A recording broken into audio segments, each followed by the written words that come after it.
Hey everybody, this is a quick video in case you have QXQ S26 wireless Bluetooth earbuds and you need to do a hard reset to factory default settings on them.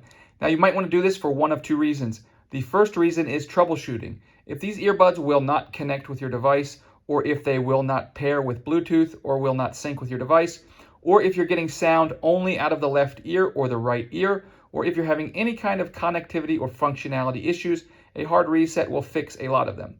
Otherwise, if you just want to erase all of the pairing history so that you can start fresh with a new device and you don't have to worry about them pairing with the wrong device, you can go ahead and do this.